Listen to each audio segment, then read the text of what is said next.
1, 2, 3.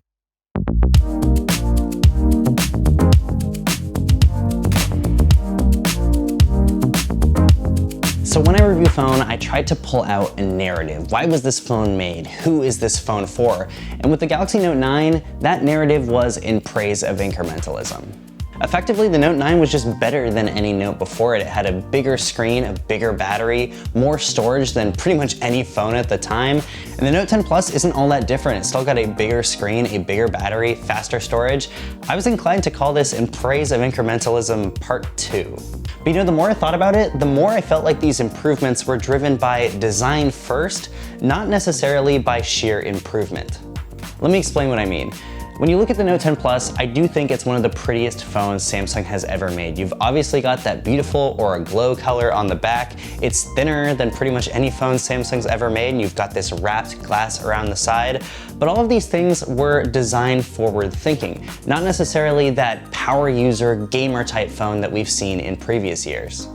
So this phone is thinner than the Galaxy Note 9, and I can't really fault them for that. Of course, they're going to try to make their phone thinner and more beautiful. And it's got a 4,300 mAh battery versus the 4,000 mAh battery that we saw in the Galaxy Note 9. But I think a lot of us were expecting something that was going to be totally shocking to the audience. If you look at marketing for last year's Galaxy Note 9, you had big posters that said 4,000 mAh and 1 terabyte. They were all shock value things that really showed that the Galaxy Note 9 was the power user device. Samsung was still able to iterate on the specs, they just didn't iterate as much as I think a lot of us expected them to, because they were trying to make the phone more beautiful and make it for more people. Here's another design-centric thing. They removed some ports and buttons. So on the Galaxy Note 9, you had the power button on the right and the Bixby button on the left.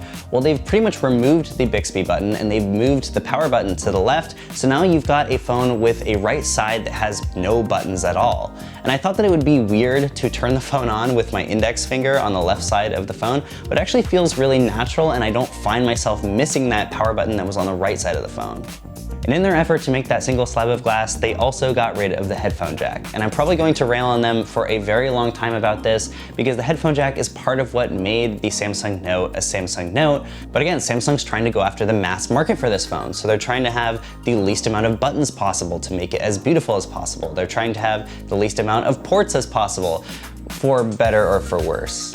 Now, I did do a poll on my Twitter about whether or not people cared that they were dropping the headphone jack, and 55% of people said that they didn't really care. And these are all hardcore Android users who would probably care more about the headphone jack than the average consumer. So this is just further evidence that Samsung is trying to go for more of a mass market appeal with this phone. And again, this is kind of a weird review for me to do, because by saying that Samsung is going design forward and trying to appeal to more people, it kind of sounds like I'm railing on them. But I still really like this phone, and you can't fault Samsung for trying to make their phone more beautiful. If you move to the back of the phone, you've got that single slab of glass with the beautiful Aura Glow color or other colors that are definitely going to appeal to a wider market. You've got the triple camera array that looks really nice. They've moved the array into a better position to be more appealing. And the cameras are still really good. They're pretty much the exact same camera set that they were on the Galaxy S10 Plus. Now, if you look at the screen, the design-first decision-making is pretty apparent there too. You've got a smaller aperture in the front-facing camera, which is going to be a little bit less light because they wanted to make the hole small enough to fit that bigger display. And it does look gorgeous. It's a gorgeous display. It is one of the best displays they've ever made, but that is a trade-off that you have to make if you're going to make a full-screen display like that. And the screen is undeniably pretty massive. It's 6.8 inches, which is like one of the biggest phone screens that I've used. But it doesn't feel too big, weirdly enough. It does have the same footprint as the Galaxy Note 9, so it feels like you're holding a Note 9 with just a lot more screen real estate, which is really nice on an everyday basis. And that's not to say that the front-facing camera is bad. I actually think it's better than it was on the Galaxy Note 9. It's got better color, and it seems like it does a little bit less skin smoothing. And the cameras on the back are the same as they were on the Galaxy S10 Plus. They're still very versatile. You've got the ultra-wide lens, the regular lens, and the telephoto lens. I still feel like they do a little bit too much skin smoothing and way too much noise reduction, so I'm not in love with these cameras, but they definitely seem to have made the color a little bit better. And yes, performance is perfectly great. It's still got 12 gigs of RAM, really fast storage, and it's Snapdragon 855. Now, if they were really going after the power user demographic, they probably would have put the 855 Plus in here, and I personally personally think that would have been a really good way to draw in those power users, to really differentiate the Note line from the Galaxy S line. But again, I think Samsung is making these phones for everybody, not necessarily the power users anymore. And I guess the last thing we gotta talk about is the S Pen. And yeah, they technically made the S Pen a little bit better this year. They added a gyroscope, which allows you to swipe through your photos. It allows you to zoom in on images, but I don't really find it that useful. There are some cool features like AR Doodle, which allows you to doodle in AR and add drawings onto things in real life, which is pretty cool. It's relatively gimmicky, but I enjoyed it. With this year's S Pen, you can do things like convert notes to text and send them straight to Microsoft Word. And for someone that's a digital artist or someone that takes notes all the time, this is a really invaluable feature.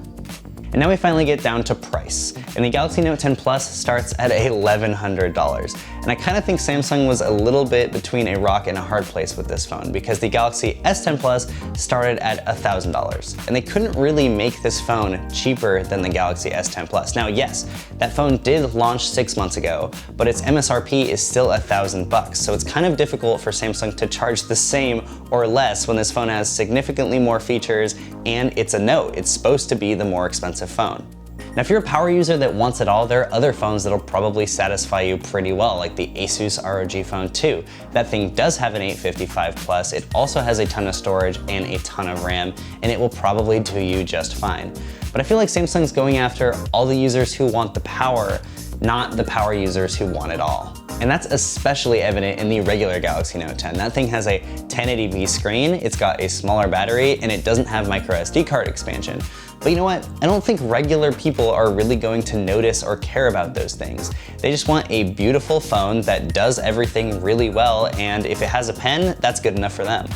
Alright guys, that's been about it for this review. If you have any questions, make sure you leave them in the comment section below. Also go over to AndroidAuthority.com. I've got like a 4,000, 5,000 word review over there so you can read the thing in its entirety. We've also got a ton of photos and other stuff over there as well.